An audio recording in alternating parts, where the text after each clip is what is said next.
Ladies and gentlemen, I want to tell you about the fine folks from World Championship Blacksmiths. As a heads up, they're hosting the largest free clinic to members in Amarillo, Texas at Welsh Sho. That alone should tell you they're invested in helping you learn and get better to help grow this trade to excellence. They're doing more than just putting on horseshoeing competitions. They're creating a community amongst us of the greatest hardworking folks that'll step up and help you along the way. The WCB is putting on the greatest horseshoeing contest in the world, and we personally believe here at Forge and Brains Podcast that it's important to test yourself and try to become better every day, so it's awesome to have the World Championships Blacksmiths sponsor the show. Help support them by going to their website, www.worldchampionshipblacksmiths.com, and buy some merch to show your support, and use code BRAINS for 10% off your order.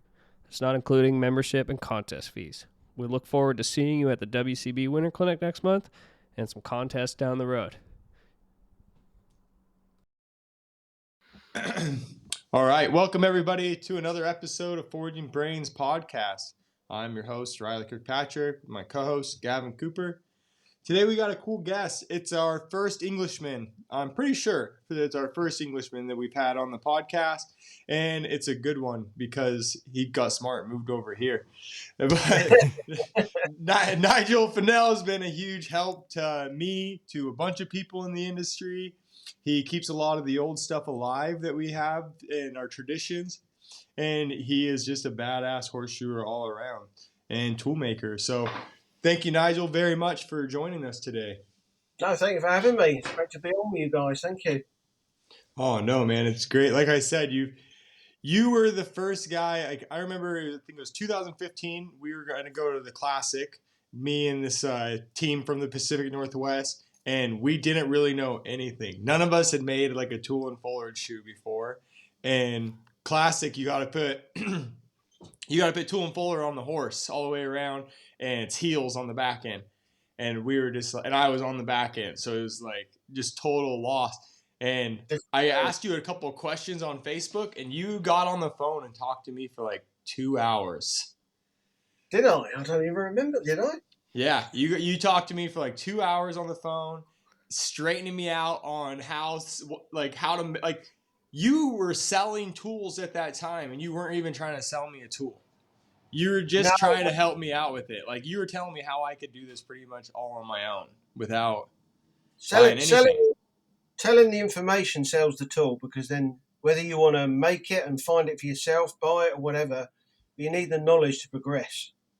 Without it, you just hit a brick wall, and some will try it and some will stay away from it. But yeah. No, I think that it taught me a lot, because it was like, it taught me about the tool and foliage a little bit and stuff that I'm still pulling from. And it taught me, like you just said, that knowledge sells the tools. And it also helps you, the tool maker, because you don't get as many tools back if people are using them right, and you don't get as many people complaining because they're using them right. Like, there's not that instant frustration. You know yourself with tools. Is there a complaint from the tools will teach you how to run them? Oh yeah. And if they it's like my tool and fuller tools, like the fullers, they will teach you how to look after them. And if you don't look after them, they're not using them right. The tools will teach you what to do. Yeah, they don't really care about your feelings. No, they don't care. They just none of it cares. It's all about the tools. Especially the tool and fuller. They need to be slick and sharp and slender, and if you're abusing them, and the tools will teach you how to behave. And that goes for stamp, rituals, everything. Oh man. And if you're willing to kind of open your eyes a little bit, they'll tell you your faults. They'll show you like, oh, you really lean your tool this way and you're tweaking it this way. Yeah. Like, they'll show you those little things that you're like, oh, maybe I'm like, you can either accept it and just like, I'm going to grind it back every time, or just be like, I better fix this because it's not good. Yeah. When I do, I've done tens of dozens of clinics, but I always say that, and I'm a big believer in, everyone's isolated to the anvil, which is a massive deal, how you position yourself on your anvil and such like. But you can be beaten even before you reach for a tool. Yeah. You can be Oh yeah. if What do you you haven't mean by that? understood what's laying on your if you haven't understood of how to look after what is to your left or to your right, wherever you put your tools. If you don't understand that concept of what's laying there ready for you to get and use, then whatever you're trying to do in front of you is not going to evolve as quickly as you want unless you evolve your knowledge in how to set up tools. That they won't go together. It will never Yeah. come together. That is that is such a good point, man. You see it at like, yeah, you go to a WCB and you watch the novice guys that really didn't practice much, or even some of the category guys. They don't practice much. They're just pulling their tools out of the box and out of their Yeah, bag and just laying them out. But then you watch yeah, a guy that's had a go, and the tools are in an order, left to right, across the tray. The that's it. the spare tools are underneath the table, left to right. Like Yeah, like everything is lined out as their turn, and then they're good. That is a really good point. yeah. You can be. You're I beaten never put it before you. together. Yeah, yeah. The whole deal is a package. So it's not just about. It's obviously about knowledge, but knowledge comes from practice. Knowledge comes from preparing and putting yourself forward. If you don't do any of that, then you won't. You evolve with your tools, and your tools evolve with you. And the package deal in front of the anvil and the forging all evolves together. So it's not one of them jobs where you can just put it down and pick it up months later. You know, we have to treat it like bread. We need it every day. We need to bake it every day. And you can't let it go stale because it goes stale quick. And that goes for your tools, it goes for your knowledge, and it goes for the whole deal. Man, what a gem right there. That should be on a t-shirt. Knowledge is like bread. Man, we jumped in there really quick, but I would like to start out. You are our first Englishman, and so I think is probably who you are as a person has been formed by the English system, or like as a farrier has probably been Yeah, formed by the English system. Uh, yeah. and I think there is a lot of misunderstanding, even from myself, of what the English system is and how, like, some of the pros and cons of it. And so, could you run us down, like, oh, you're a young kid and you want to be a horseshoer? What is ahead of you? Like, what do you got to jump through, and how does the system work? So in England, it's something that, our heritage began from as early as 1356. Uh, Whoa. when King That's Charles early. decided that King Charles was sick to death of seeing lame and irregular shod animals in the city of London. And it was affecting the progress of London as far as deliveries. Um, and the function of London relied on the man and the horse. So even his own horses, I would assume, would have suffered at some point. So he said he was the first king to charter in 1356 that it will form a company that will reside and check the availability of the standards in all smiths within the city of London, and they will serve a 7-year apprenticeship. And the Wow. standards will be checked. And that started in 1356. As the years went on, it then went out the outer limits of London, and it started to go further out with the identification for standards with smiths. So, sorry, do you know what those standards were at that time? I don't know the standards, but I think it Okay. all pertained to the soundness of horses serving the city, and Okay. that Was they it were obviously going to, yeah, basically the king got tired of shitty horseshoeing? yeah, Like his basically supplies that's what weren't it getting there boils because down to. horses weren't sound. Yeah, so he formed a company of liverymen, and that's how the WCF was formed. So as it goes on, as the years progressed, um, remember England is a small country, so it can be not controlled, but it's small enough to get the word out there about standards. Um, and so as the years progressed on, go pushing right up into the 1800s and the early 1900s when the AFCL came in, as it used to be known, an associate of the City of London. Um, Okay. Turned into the AWCF, obviously. It used to be RSS, Registered Shoeing Smith, which was the basic exam. Hmm. But as the years went on, it then went down to a 4-year apprenticeship. So basically, what I'm getting at is all English people if they want to be a farrier, are born into a system. And if you wish to be a farrier, you have to do an apprenticeship. There's no, oh, well, I don't want to do one, I'll go out on my own and do it anyway. There's none of that. Because in 1978, the Farriers Registration Council was granted and then made it illegal for horseshoers to shoe without their registered shoeing smith exam, which you set to the standards to be put forward to the Worshipful Company of Farriers to take their accredited exam. So you are born into a system where you have to legally shoe horses.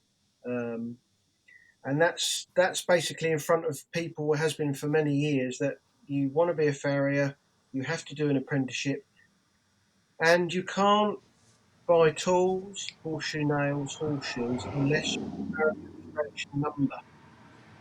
And when you go to your shop to buy shoes, they ask for your farrier's registration card. So it's not like going to Tractor Supply where you can buy some shoes and nails. You can't do it. You have to use a qualified Right. farrier to do it. What are some repercussions? Like, say you're not Yeah. qualified and you get caught. Like, who enforces that? And like, what happens to you? Like, say some Joe Schmo just decided to get tools, and because nowadays with the internet you can order anything, I would assume. Yes, And you don't could. know who it's going to.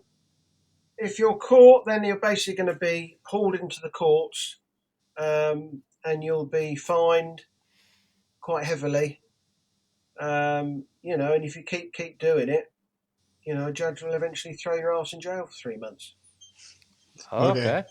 I wonder what it was back in when it first started. Like, I wonder what King Charles would have done. I'd imagine Probably he'd have dragged them along. Yeah, he'd have dragged them along behind a group of horses and tarred and feathered them. a bit more harsh. Or something, I don't know. drive the shoes on their feet.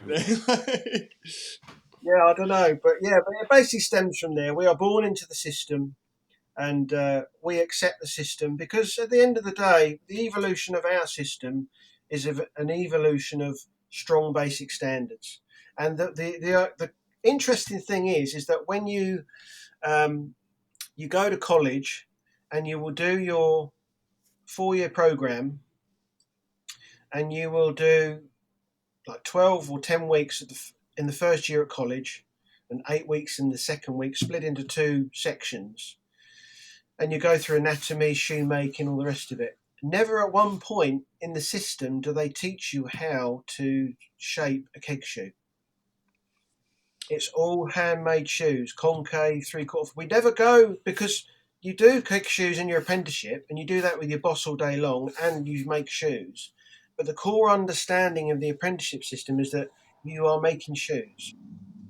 So there's no kegs on shoe boards or anything like that. It's all about, well, that's part of the trade, but if you can make and forge shoes correctly, then you'll be able to deal with machine-made shoes.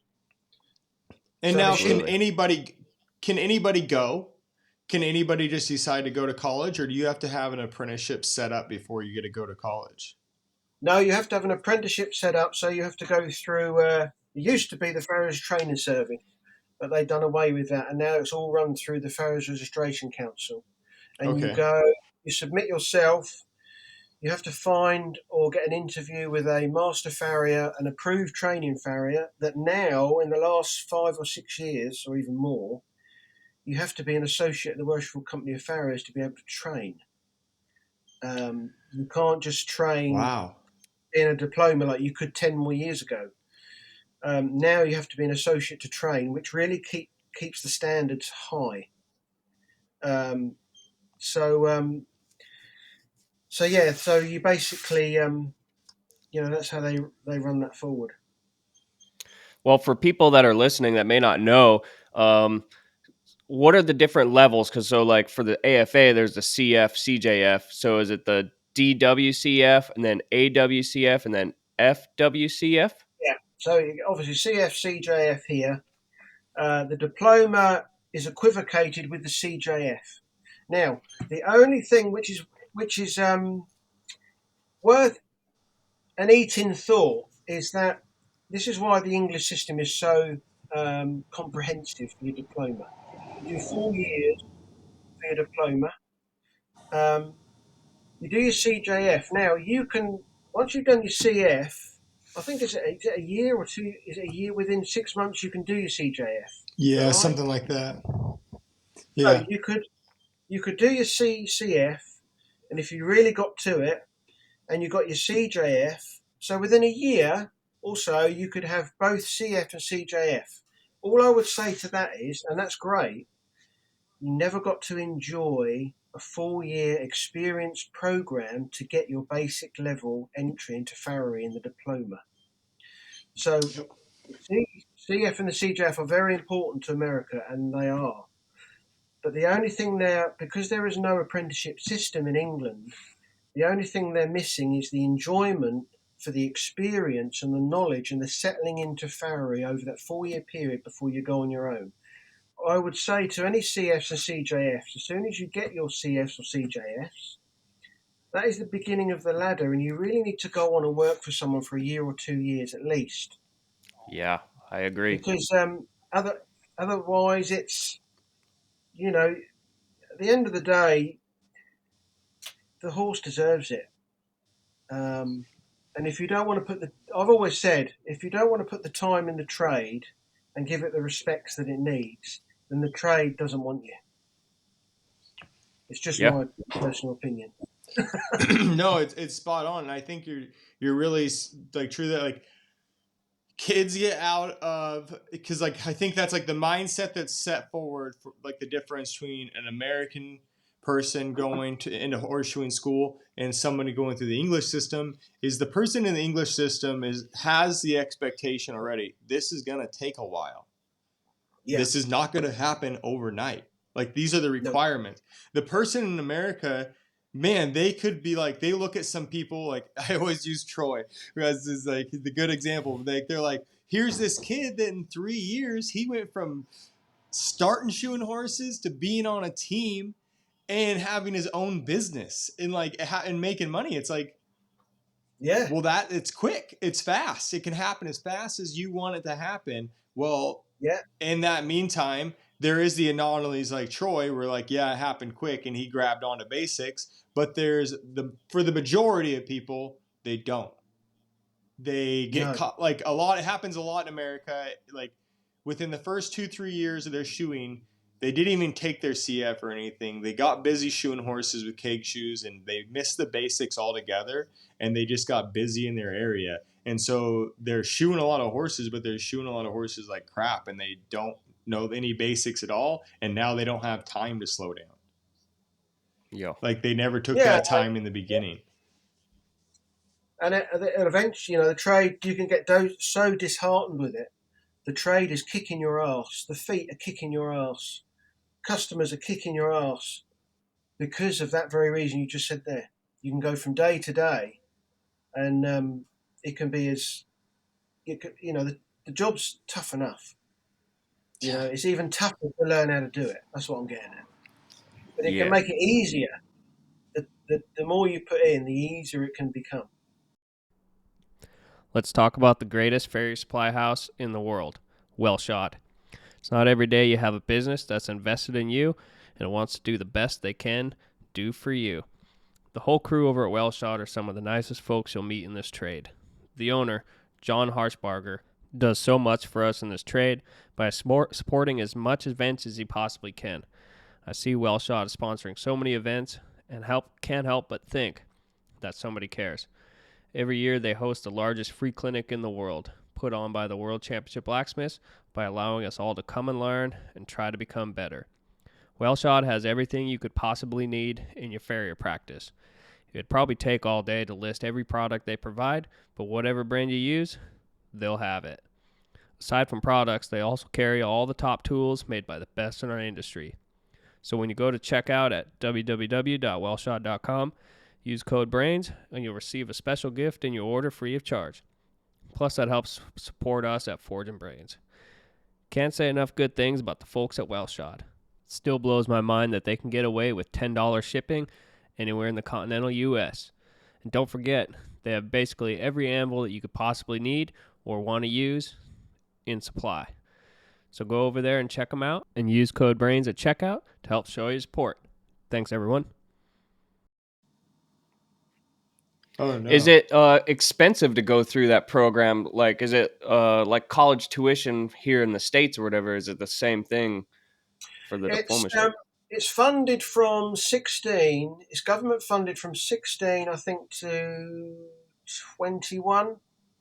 So you can Uh, start as early as 16 years old? I did, yeah. I mean, I left school at 16. Well, no, actually, I did. I left school at 16. I worked on a racing yard for about 10 months. And then I eventually got signed up with a guy. And the other thing was our apprenticeship system is you can't just get an apprenticeship. You have to have a level entry in your exams at school. So I think at the time I had to have entry of C and above in maths and English and the science. Well, I didn't have maths, I didn't have English because I struggled at school with mild dyslexia and I just was pretty useless at school. So I did night classes at school 3 nights a week for 10 months. And basically in that time, it was a different time in the late 80s where at the end of that time, my night school teachers wrote me a letter, basically gave me a little mock exam at the end to then say to the worshipful company and the FRC, this candidate, although he failed his exams, he's put in 3 nights a week for 10 months. He's now to the aspired standard, and I believe if he was able to reset his GCSE exams, that he would pass with a grade C. And I got in on that basis. They would never do it today. Yeah. So I had to do night classes to try and... So once I'd done that and got that box ticked, then this goes on to another entity where, okay, so you've proved to us that you can come in on an entry. Now we give you this syllabus to make 20 blacksmith items to a standard. Go and practice these items. Then you come to Herefordshire College and we're going to set you an exam on a few of the blacksmith items we pick off the board. And you're going to bring your blacksmith board with you, and our examiners will see if you're to the standard in basic blacksmithing before you can come and get on your apprenticeship to be a farrier. So Wow. where are you expected to do that at? You do that at home in your own time, and they give you the syllabus of the blacksmithing items. So you're expected to go get a forge and anvil. Yep. And just start. Yep. So you go and you make... I've still got my set of all my blacksmithing stuff. Round to square, square to round. Diamond ends. Gate, hinge latches, hoops, figure of eights. Round eyes with all sorts of stuff. And okay, and they isn't there a pair of tongs on there and a hook? No, there's no tongs on there. Not when I did it. So then when would it have been? The summer of 1990, I turned up with 30 other guys for our inductory assessment at Herefordshire College. All young puppies. We turned up with all our blacksmithing boards. All did our little test. We all had to do a little written test as well. And then we went in to be interviewed. And they said, yes, your board was to standard. So when they knew you could basically use a hammer, then you were ready to start. Because you can be as green and never lifted a hammer of your life. You start a college course, and to be honest, you're not ready to even be there.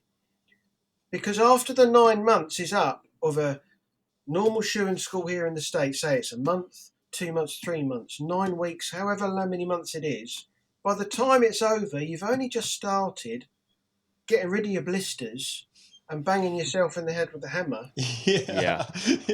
Big time. So basically, they want you to start out the blocks. You can run in a straight line, and you know where the finish line is, and you know when to stop.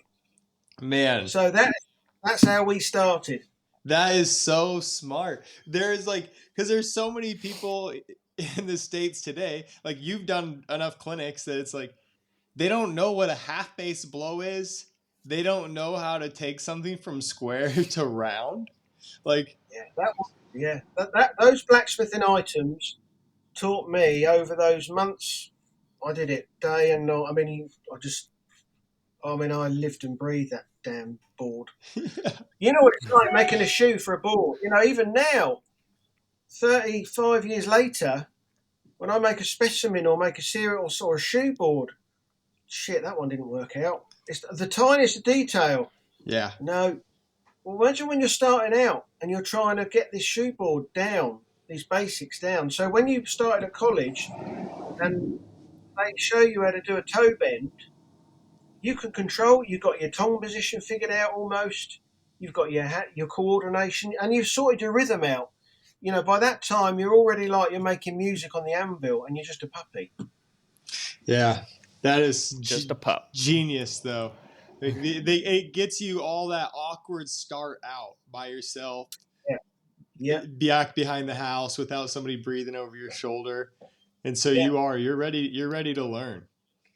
And I advocate that. I mean, some people see my blacksmithing board and say, you know, well, that's not related to farriery.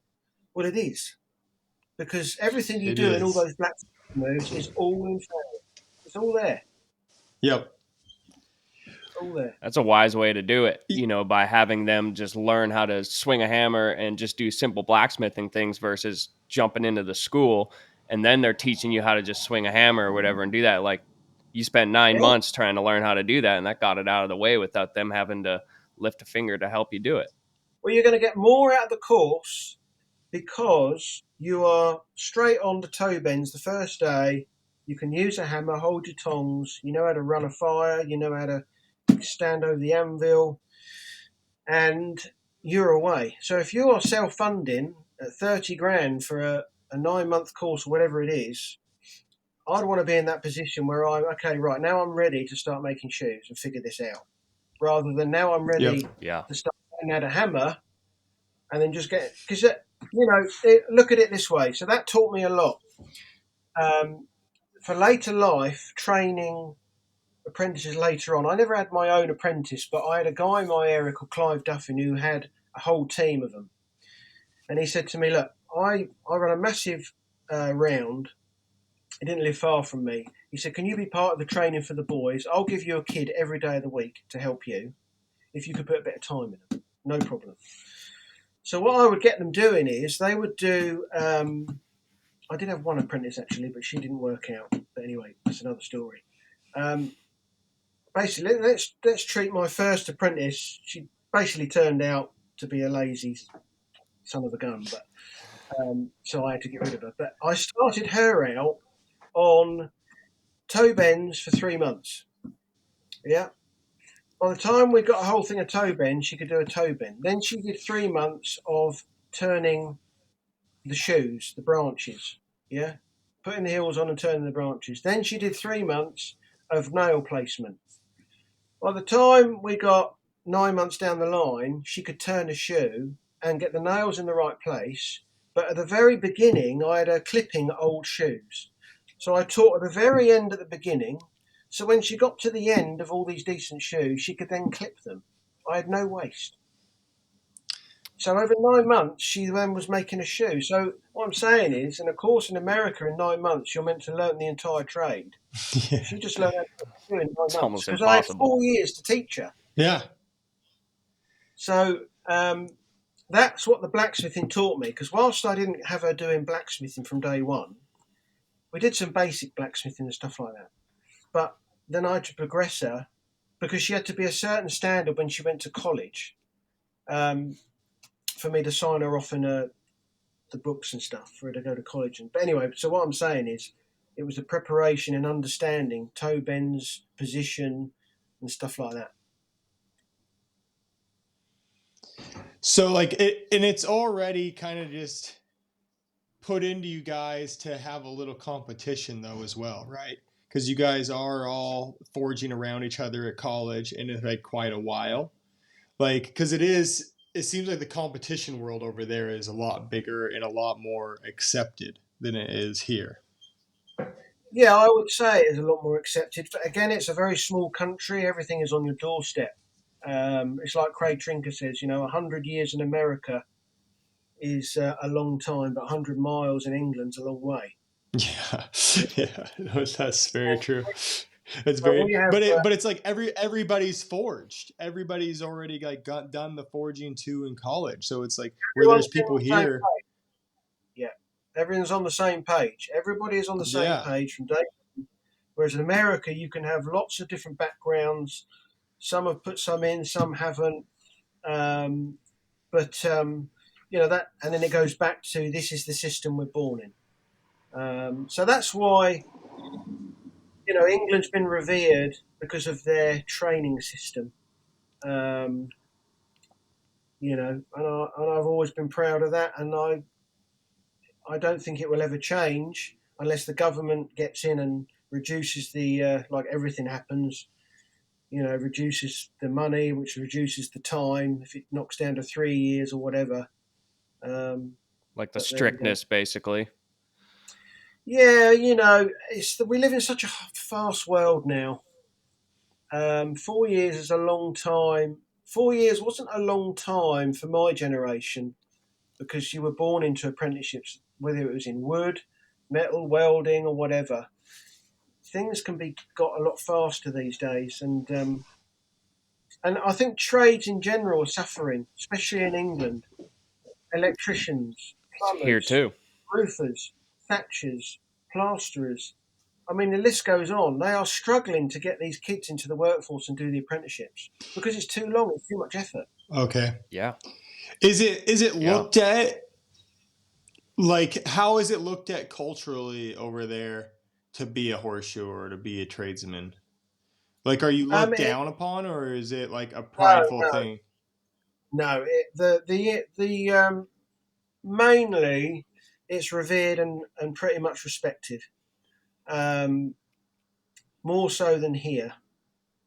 Really? I would say. A lot of times yeah, you say you're a horseshoer here, and they think you're just some redneck hick living out in the sticks, shoeing around. Yeah, But I think it, but that's because the system has been. I mean, we have horse magazines that touch on farriery quite a lot. The Horse and Hound, lots of different magazines that over the years and the generations and the generations and the years, people are aware that farriers have to be qualified. Some aren't, but farriers let people know that they have to do their full. So people are aware, and there's so generally respect. is the general public more understanding and knowing about farrier versus like here in the U.S., like they hardly have any understanding or education when it comes Yes. to actual hoof care? Yeah, I think there are. I mean, it's like anything. You can get some people in England that are wealthy. They just decide to get a horse and don't know anything about it. But when they have to get a farrier, they always get a qualified farrier. Yeah. So then the farrier will liaise with the customer and probably much right to the situation. In America, when you call a farrier, you're getting you could get an unregistered. You don't get a CJF. They don't ask. They get what they get. The fee could be poor, and those people could think that's normal. They wouldn't know. Yeah. Why should they know? But in England, the standards are always on the floor in front of you, and you don't get away with. I mean, although there's, they're obviously everywhere. There are places in England where things can be a little bit rough, but they don't get away with it long. People are too savvy now. The internet, everyone knows too much. Yep. So you've basically got to get with it or get out. Well, and like you were saying that it's such a small country too. It's like there's not like a bunch of vast area where people are just out there doing their thing, So it's like someone's going to find out pretty quick. Yeah, it's too small. There used to be, I think it was 3 or 4 different categories years ago. There was category 1 to 4, because they were trying to do the whole. Instead of saying, when they brought in to be registered as farriers in '78, there were guys that weren't going to take an exam that have been doing it for years. So they would put them in categories, a certain category 1 to 4, and then you take your RSS. But as time's moved on and those generations have passed on, you're then left with a generation that has to be qualified and go through the system, which is where we're at now. There's nobody, there's some older guys in their probably 70s and 80s that probably never qualified. They did get a grandfather right because they've done it way before. But certainly since '78, you had to be registered and do an apprenticeship program. Which would kind of be relevant to what we are in, the situation we are in the United States, essentially. Like if they did want to grant some sort of, program like that in the States, it'd have to work something like that, I would imagine, I don't know. I think the America system is very young, so if you want to be, I think it's very. I mean, I don't know how old they want to these guys, but It's a touchy subject. yeah, it's a touchy. America's a massive monster. I mean, it's huge. Yeah. You can't police it. You can't. When people have America should be registered, and I don't think that's ever going to happen. Yeah. Too many states. It's too huge. Man, that gets kind of summed up in one word: cowboys. Yeah, they aren't going to do it. It's just like, man, they make up a mass majority of horse owners. It's not going to happen. It's for the people that want to do it. And don't get me wrong, people can run their lives how they want to run their lives. I don't know. You get what you put out. You get out of the job what you put in, and if you just want to be a whack and tacker, and that's fine. You just off you go. But I think the job is the romantic part of farriery and the craft. The romance is that we've been doing it since the Egyptians tried to do it with bronze. Since the Romans tried to embark from strapping a shoe on to try and forge something to get it on there. And all these 4,000 years later, it's always been done man to beast.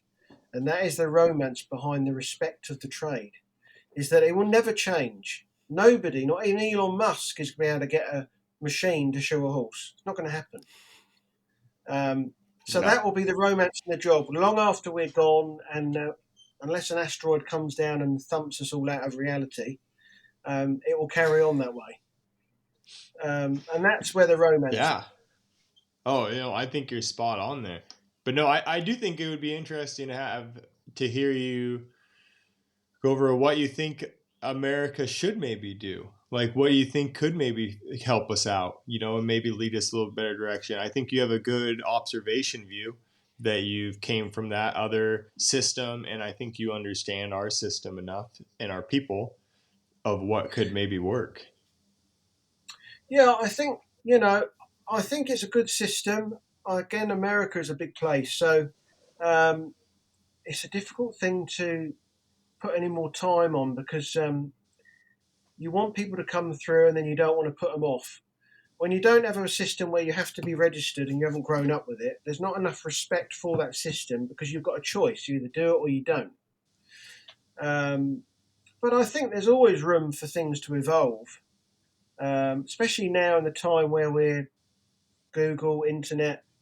You can find so much more out. And really, the excuse of knowledge and restriction is not there anymore. You can get it from everywhere. Yeah. You can study, you can pull information from everywhere to get your studies together, and at the push of a button. It's how much you want to get and you want to put in, and it takes. I think the interesting thing with our job is that we can all study and we can learn anatomy, and it's a very important part, and it teaches you how to study and to absorb information. And most people can study, unless they've got a reading and writing problem. Most people can study from the internet, books, and all the rest of it. And remember, in revision, any human can do it. But what I tell you what now, what any human can't do, or just leave it alone, is when you get in front of the anvil. The actual physical part. You can put the revision and you can remember stuff and you can write out and you can be very good at that. But as soon as you have to put something through here, through to the arms, and the extension of a piece of wood with a lump of metal on the end, and an extra extension of your hand, that's when it gets really hard. Yeah. That process is, I very much, people say it's hand to eye confirmation. I very say it's eye to hand. To do that is, that's the major frustration of the job. Our great friends over at FairyBox have been supporting us on Forging Brains for a while now. Since the time that they have sponsored the show, We have received many great products that I wouldn't have thought about buying, or because I was being a tight ass. But they were sent to me in their subscription box, and now I use those products in my day-to-day practice. Each box is sent bi-monthly, and in those boxes is an array of the top tools and products that have been tested by the greats in our industry. So go to www.farriebox.com and use code BRAINS for 25% off your first month's order. You won't be disappointed, I'll tell you that. Oh, trying to get what you see in your head out of your hands is so hard. Sometimes you're like, that doesn't look like what I wanted at all. And it takes so long to get there. So a good example is, and this will relate, okay? So when I was building Secretariat, it took, 1,360 hours. But what I'm getting at is, you can have a person who is fantastic with clay, okay? So they can mould a horse's head or a muscle or something like that on a sculpture, and they can put in it, and they are incredibly talented people that do this. But you can put the clay on, you can put it on, smear it, shape it relatively quickly, and get the result to your eye fairly quickly. With steel, when I did Secretariat, it took me tens of dozens of hours to do an area the size of a foot round. And I couldn't then just wipe it off and start again. It took ages for me to map that out, to get. I couldn't just, that don't work, I'll just rub that off. So what I'm getting at is, with a hammer and a pair of tongs, whatever you do stays. There's no undoing it. And when you're learning, you've done it wrong. You don't know how to get out of it. You don't know how to progress with it. So you have to start again. So you start again. And then you do it again. You do the same mistake again.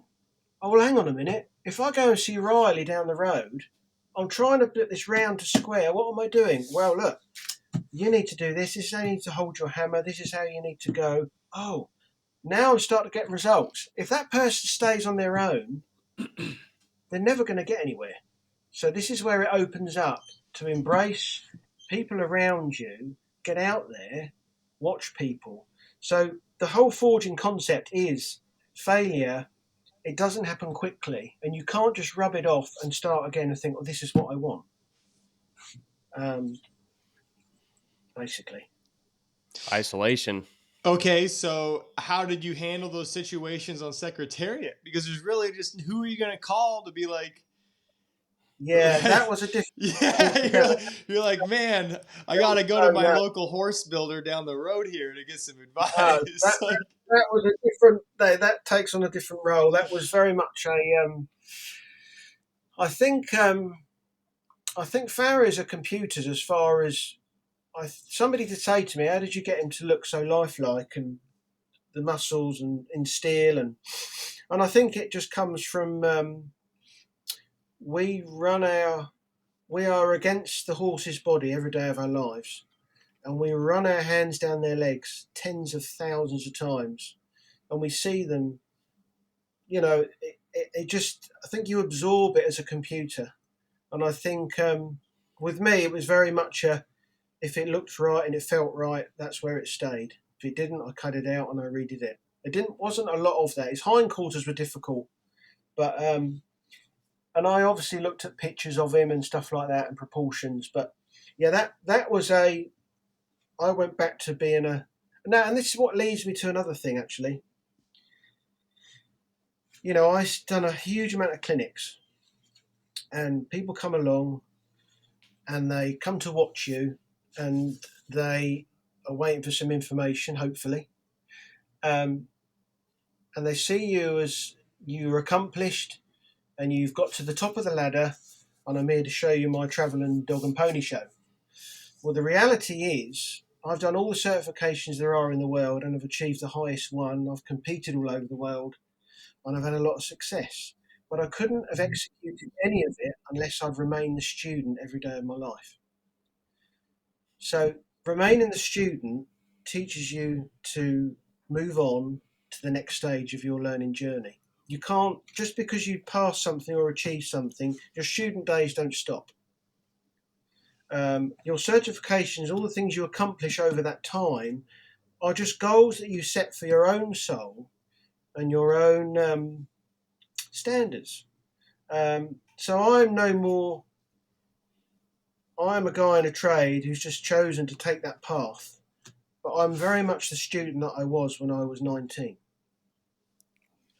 Yeah. Does that make sense? So what I'm saying, going back to Secretariat, was I was very much the student because I'd never done it, and I had to get even more humble and let's do this animal some respect and give it some time.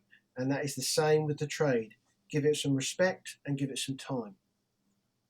Not expected to be instantaneous results to have it done, right? No, you've got to give it the respect and give it the time. And that goes with anything that you want to try and get to a standard. So no, I think that is true, because it's like, and you see, that is a very interesting like point, because like you see a lot of horseshoers, not a lot, but you see some horseshoers move on to different things sometimes, or like different little projects, like you with the horse, Jim Poor with knives. Everybody's got their little things that they like go on to, but also those guys that do really good at that stuff are really good like students. And so that's like they kind of they like rocket off on the different projects really easy, because they're just students. Yeah. They're like, oh, it's details and learning. So that's all it is. Yeah. Like, I think we're very inquisitive animals. When you're that interested in a trade, there is a point of where you get fairly accomplished and you're consistent and your interests are always being farrier, but you see something else, and you've learned a lot in that, which will give you the detail to see things in something else. So there is a lot of that. And it's not like it was way off base for you. It's a horse and metal. So it's like still pretty in your wheelhouse, really. Like, it's not. I think it was. I was quite good at art at school, and I never revisited it after that. I left school, did a bit of clay. I was fairly good with clay, but then I never revisited art ever again. But I always had this hankering to build. I don't know why, to build a sculpture and a horse. Did it for years. I never did anything about it. So I think that stems back from wanting to have done it and never. So that was just. I was right. I'm going to build a horse. I'm going to see what happens So there. that was the reason why you decided to build these sculptures. You wanted to do it. There wasn't necessarily like somebody approached you like, hey, you think you can make these? You just out of your own self, you just wanted to do it. It was out of failure because the store is well known, but getting the visa fail in the early days for America, we bought all our stuff and all our property and did the investment in America. And before you moved over. Yeah, we had to make the investment, do the business plan, the whole deal. Spent all our money, and then the embassy said no. Wow. So then I had no work, hardly. All my money was in America, and Susie said, a Nigel with nothing to do is not a very nice Nigel. So you said you want to build a horse, you got the time, just go out there and do something. So I basically went out, and that's when I built Majiko. And then we reapplied for America. That was then 18 months, 2 years later. That was successful. About to do the move, then COVID hit, and then borders were shut. So that's when I then built Maximus, and COVID lockdown. And then we eventually moved later that year of 2020. And then I landed in America, nothing to do because we were just landed. And that's when I then built Secretariat. So I don't sit idle. If I've got no horses to shoe, I'll just build a horse. Yeah. I think it's cool too, because you kind of chose a different metal each time for each horse. So the first one was a rasp, right? He was rasps, mainly rasps, yeah. And then what was the second one? Second one, what Maximus, was it built from? It was built from, I had about 1.5 tons of pre-cut, pre-healed Kerhart concave offcuts that could be turned into That's right. shoes. So I used some of it, but I was never going to use all of it. I tried to sell it on Facebook before we left for America. Couldn't sell it. So when COVID lockdown hit, Susie and I were so sick to death of moving this steel around. She said to me, why don't you just build a horse out of that pre-cut steel? So I thought, that's not a bad idea. So I thought, I wonder what I could do. So then I had this muscular abstract in my brain. I woke up with it. I wake up with weird shit in the night. It's like Riley does. I'm sure he wakes up in a cold sweat and thinks, yeah, I'm going to make this tomorrow. And I'm the same. So I thought, I know what I'm going to do. So that's how I built him out of all those sections of steel. So, but the rest, I didn't use all of it. I sent the rest as a gift just before we left to Stephen Bean because I knew he'd turn it into shoes as a apprentice. So I just said to Steve, I'm not going to tell you what it is. There's a crate turning up. Just take it. So Beanie he was like, well, that's right tidy, that, all that steel. So anyway, so Beanie got the rest of that. But yeah, that's how, because I didn't want to do anything that had been done before. Yeah. You know, and with Secretariat it was the same. It was a case of, building, it was regarded as a horse in a million. So I thought, let's build him out of thousands of himself. That was so if people haven't seen it, I'm sure everybody's listening to it has, is the image, like the profile of if you had a black and white picture of Nigel's sculpture, it's of Secretariat running, and he's made out of all these tiny little burnt out pieces of that same profile. It's just like shrunk down. It's like one of those pixel pictures of like the big pictures built from all the same small pictures. Really, really cool. But it is very in my mind, I'm like, man, is that how you built him? Is just one horse at a time? Or did you weld a foot sheet of them together and then form that? I wish I could have done. No, it was the hardest thing was, it was all, excuse my language, fucking difficult. There's no other way to say it. But it was actually building the body frame, his skeletal structure, his muscular frame was, because like a horse, Secretariat, the sculpture, everything you see is because of everything you can't see. So I knew I had to build a fantastic muscular frame under there because all those mosaics were going to follow that. So 1,100 feet later of 5/16 round bar, that's what it took to build that cage. So everything you see is because of everything you can't. Yeah, it was 1,100 feet of hand-turned round bar to the shape of Secretariat in that motion. It was an inch apart. And then all those mosaics had to be bent to do justice of what I'd pre-done. So that was the hardest thing. The mosaics were very timely, but I had to follow that blueprint. I've just got to figure out how to work smarter and not harder. But I don't think there is a way. There is. If you wanted to build 1,000 of those things, I'm sure you could get it down to production smart. Yeah. But with the first time making something, I feel like you got to kind of give yourself some grace of this is just going to take a while. Yeah, I realised that after building the first leg. Susie came. I went and got Susie from the house. I said, I think this is going to work. I think the concept of the mosaic is going to work. And she came in. She said, yeah, that's going to work. And I just said, it's going to take a fucking long time. Yeah. Yeah. And there's some of those projects you get into that you start that you never even think about the time of how long it's going to take until you're kind of doing it. And then you're like, well, I'm in pretty deep now, but this is going to take forever. This is not going to be over quick. What it taught me, after I built the legs and started to then I did his head. I thought, right, what I'm going to do is, an artist once said to me, I grew up a bit of a Schwarzenegger fan. I loved Schwarzenegger when I was a kid.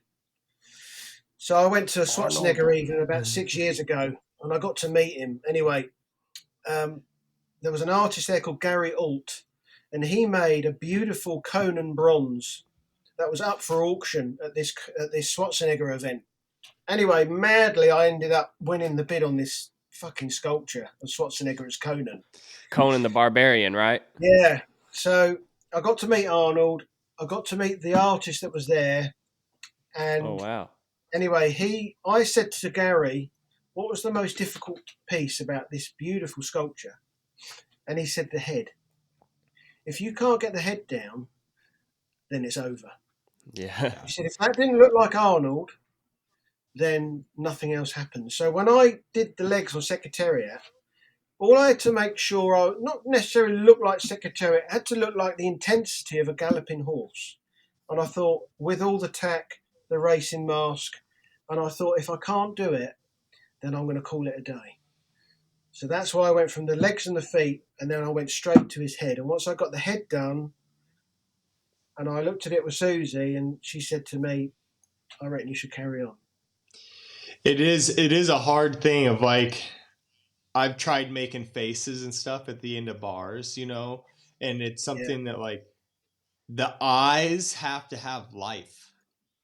Yeah, that's right. Or it looks like it has to have proportions, you know, like they can't be too long, too short, you know, but it also like the eyes can't be dead.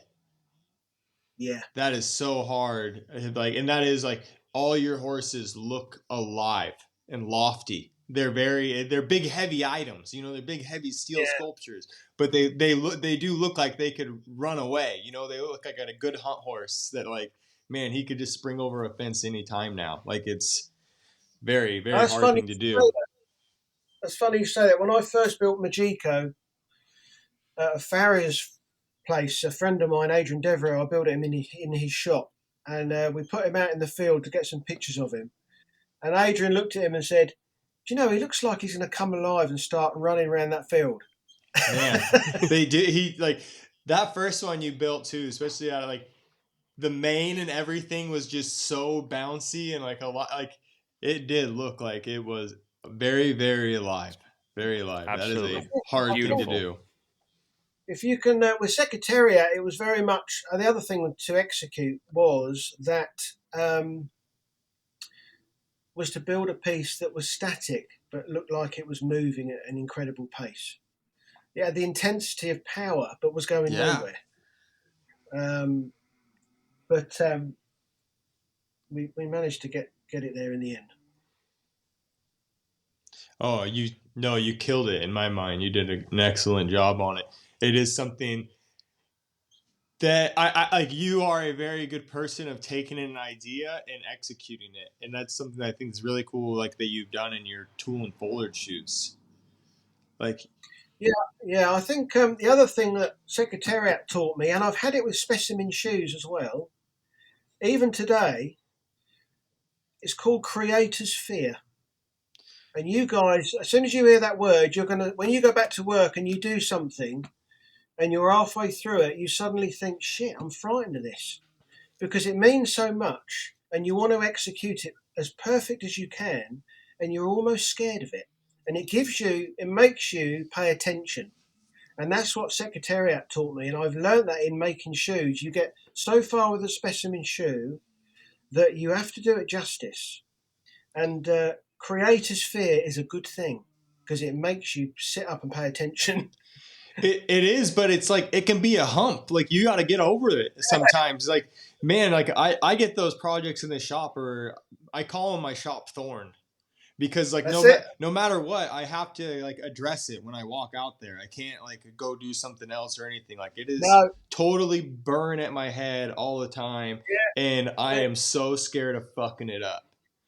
That's it. Like it is, and it's usually for me the second time I have to do something. I'll do it once and I'll be like, oh, that kind of turned out, whatever. And then somebody or something will have like, you got to do it again. And I'm like, I don't know if I can do this. I don't know. Like the first one might have been a fluke. I don't know if I'm good enough to execute this the second time. Like it is so hard. Yeah. It's like when you're judging a contest and they ask you to do a demo and you're like, okay. Yeah, let's see Yeah, if it turns out okay. it's with Secretariat. It was creators' fear in doing it, but also creators' fear in that I was getting a lot of followers from the Secretariat fan base, Oh man. and they will kill you if you don't. Oh, I bet. Suddenly there's a lot of eyes on it, and it's like shit. If I don't pull this off, it's over. It's forget it. They'd Yeah, Um, because eat you don't they want to be a disgrace. no, they'd eat you alive over it. Like oh my god, it was. But then when we went and unveiled him at the American Publications Conference at the Marriott Hotel, they were having a big conference and awards night. Jeremy McGovern actually said, "Could we have the other two sculptures in the room?" I said, "No problem." And I said, "Oh, Secretariat's going to be finished in a couple of weeks. He should be ready. Would you like him instead?" They said that would be amazing. Anyway, we took him. We did an unveiling there, and I was crapping myself because you're like, there's a lot of horse people in here, and 200 of them from all different publications around America.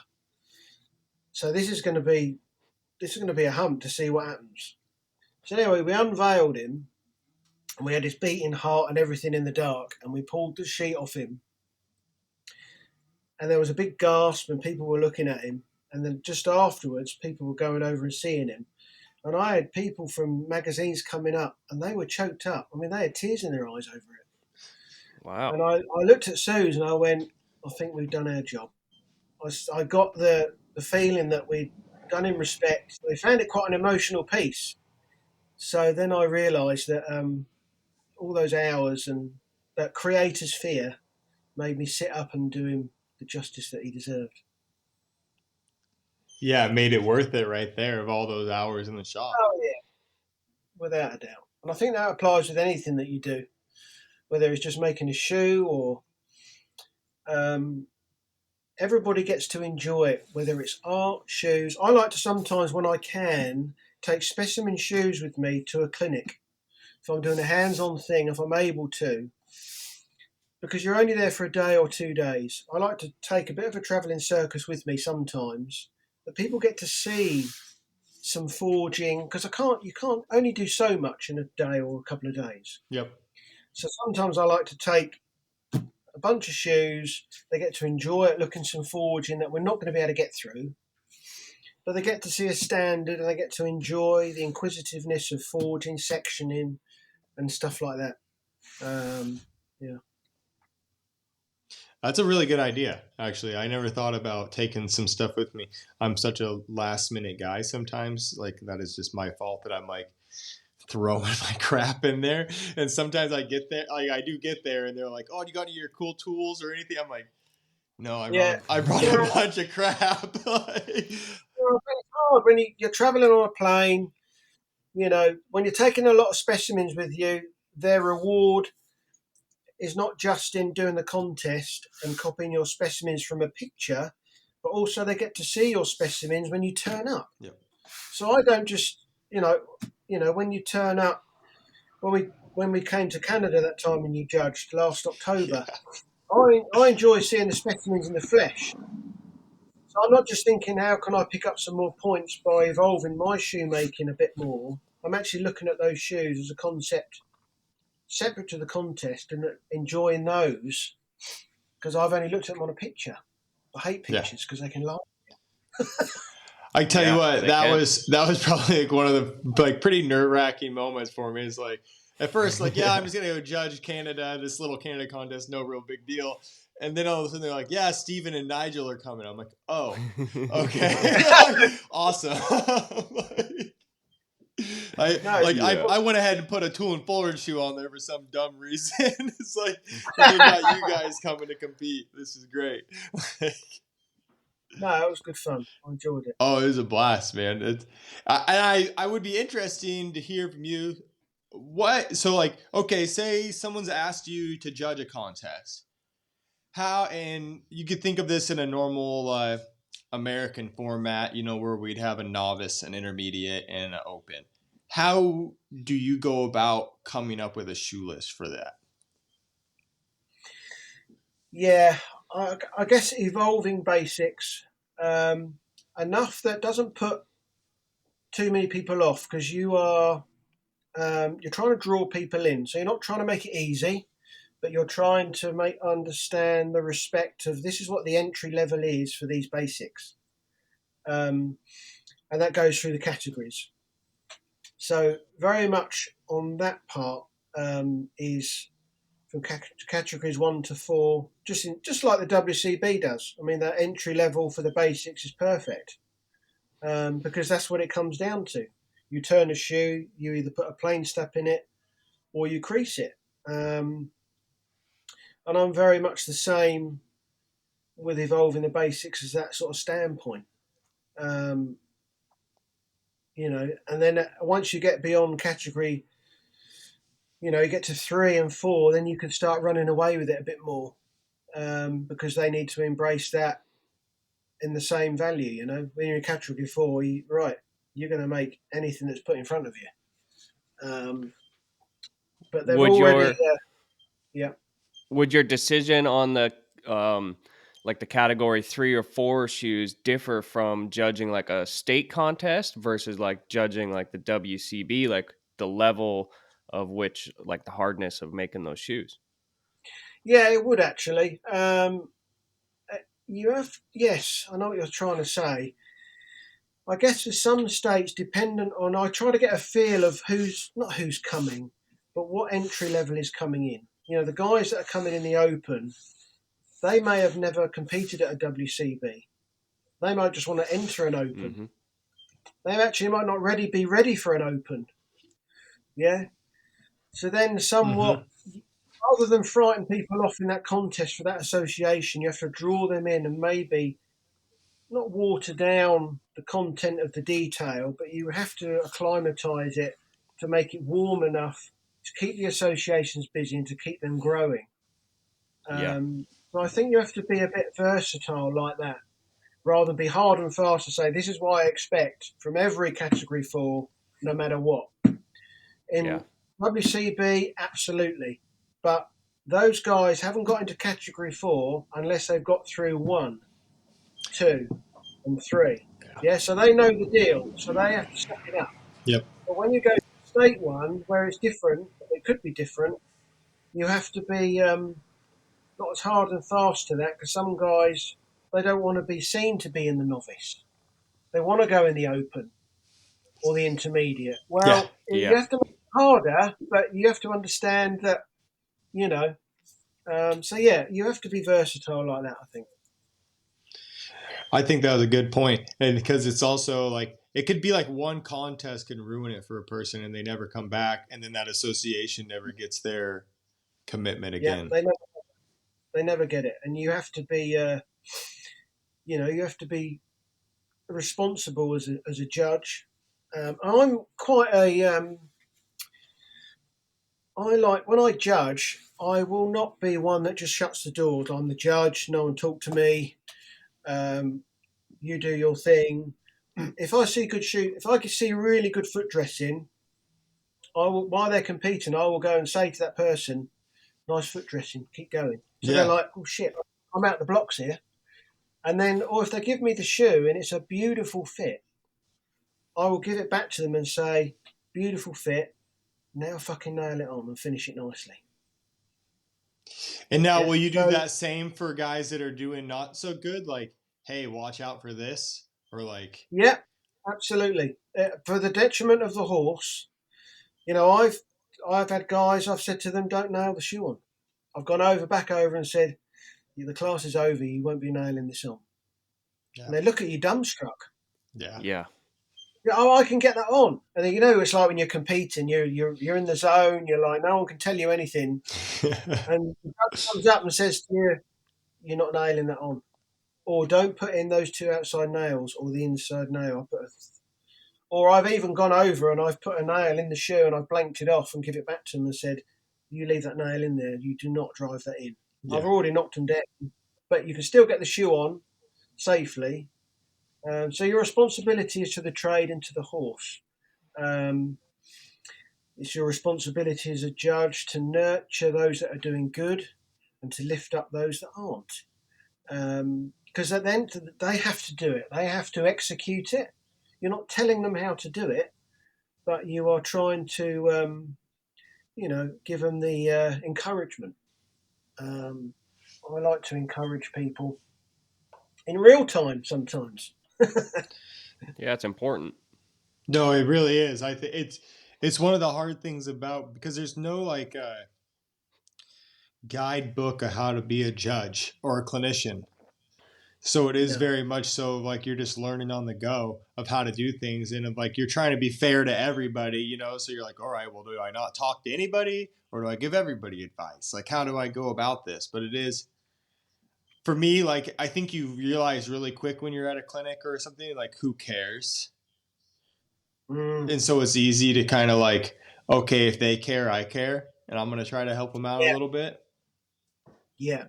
No, I'm the same. I've had guys, I've gone to do clinics or hands-on, and then you know the ones that quite receptive, the guys that are just getting on their own and they don't really want you to come over. You can get it instantly. So I don't get too involved because I think, well, they've got it figured out. They just go through the motions and they don't want me hanging around, so I don't. Yep. I put my time into the guys.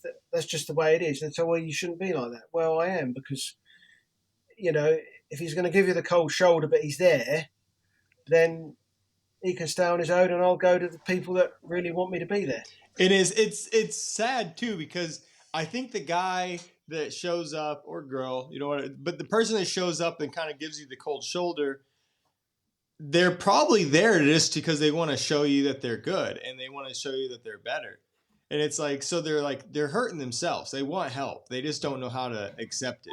And to be like, yeah, come on over and tell me. Like, I've heard Craig say that before, is like the worst thing you can say in a learning situation is, I know. Yeah. It just shuts everything down right away. Well, it's like, well, if you know, why are you here? Like, it's like, we're all here because we don't know. It's okay. No, he's absolutely right. It's but I'm the same. When I've run clinics at home, I always get the people that want to be there, which is a good thing. When they're travelling, they're spending money to travel. They booked a place to get there. They've got a plane. They've travelled 12 hours. I never have any problems at my clinics because they all want to be there. Yeah. When you go to a clinic away and it's in their hometown and they just rock up, you do find you get a splinter few that are just there to, well, that's fine, they can do that, but it's there for everybody to see, and you do your thing, and it's but I don't make by no mistake, you when I go and give a clinic, I am there to convey information and experience. I'm very much using that clinic as practice for myself. Yeah. Because learners learn and teachers learn.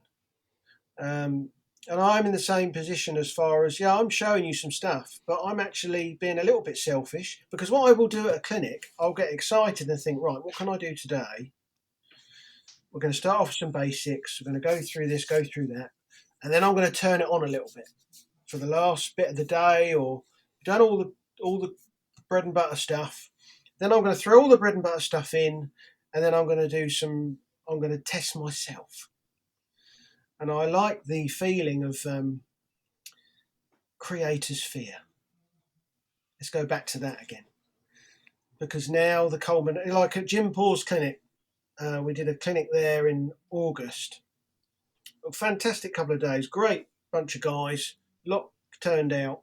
And the very last pair, on the last afternoon of the last day, we'd done a whole heap of stuff.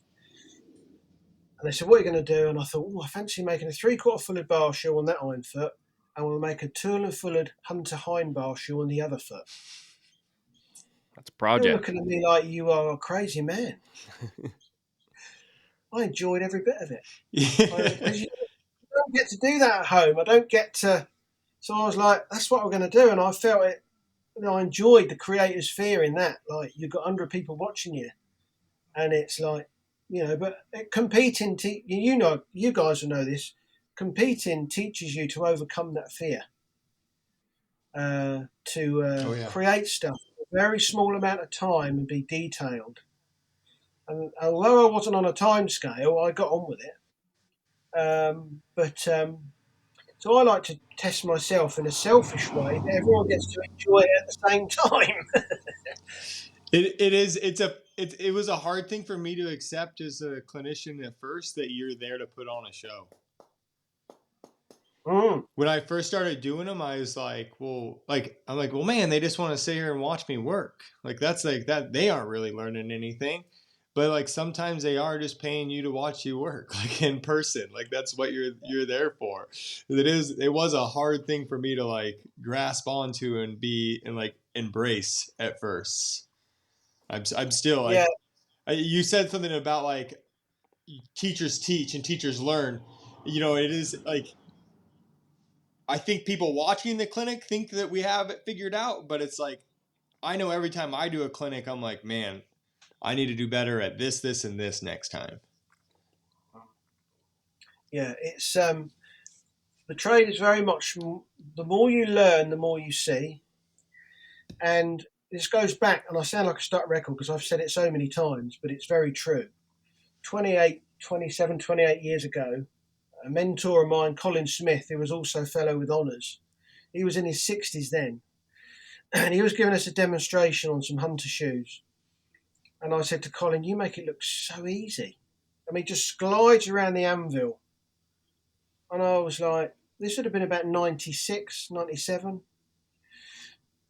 And he looked over his glasses at me and he said to me, boy, he said, you know, this trade is, in the beginning, is 90% practical and 10% feel. He said, if you apply yourself in the trade, as the years pass, you'll eventually become where it's 90% feel and 10% practical. I had to think about that for a minute. I was like, what is this Jedi shit he's talking about? And now I know, because when I watched him 27 years ago, I couldn't really identify with what I was seeing. I could just see it was smooth. But I was 90% going through the motions in my brain, but I had no feel for the trade. It wasn't until years passed where now I can move over the anvil like Colin does, but it comes from the feeling of all those years, that it just passes through the inertia of your soul and the blood that runs in your bones. You can't describe it to anybody, but you have to go through it. So now the job is very much 90% feel and 10% practical. Let's talk about our newest sponsor of Forge and Brains podcast, Yukon Forge. If you're a fan of the show, then you probably already heard the interview we did with John McNerney and all the badass things he's accomplished in his career, as well as the type of character this man has. John's graciously offering you guys 10% off on anything you order when you go to www.yukonforge.com and use code BRAINS at checkout. On his website, you'll find he has a variety of high-quality, hand-built tools made by him personally. His hoof knives are some of the best on the market. All his tongs are forged from 4140 steel to hold up to whatever you're grabbing and holding. John's been developing a new hammer out of 4140 steel that looks pretty dang sick, and I can't wait to try one. His fullers are handmade from S7, and I personally know of some that have withstood the years of hammer blows. Also, a new and unique tool John has developed is the propane nut. There's nothing worse than stripping out your propane regulator from not having the right tool.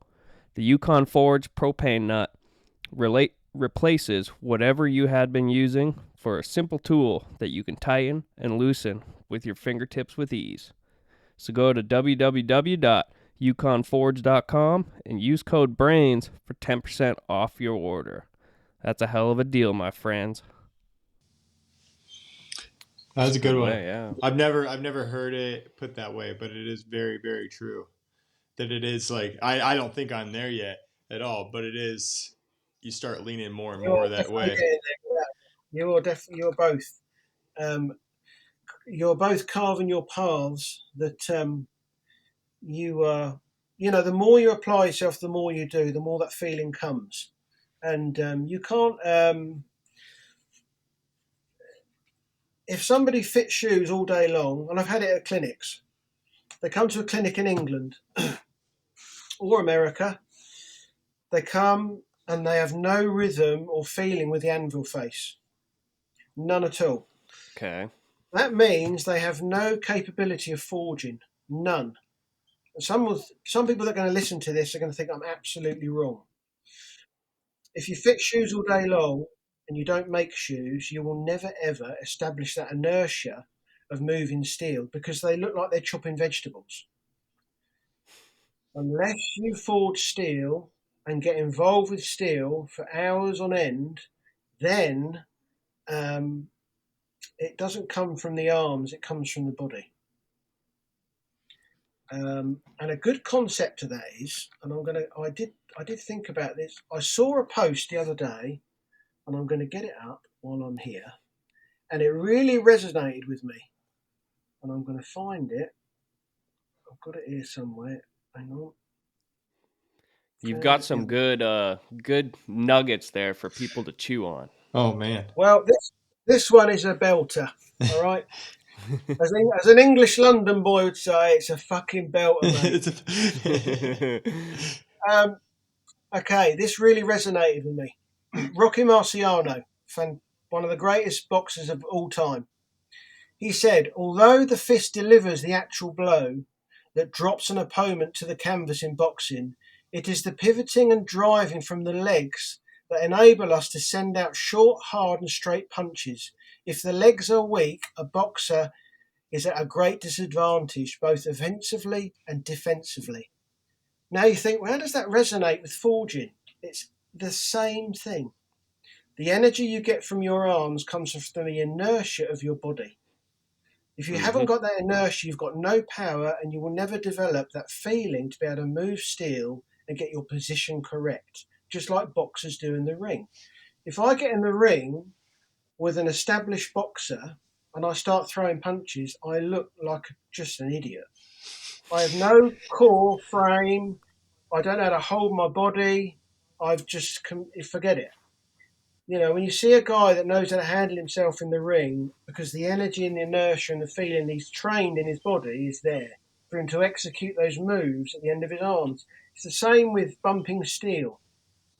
You can bump steel, and you guys will know this, doesn't come from the arm.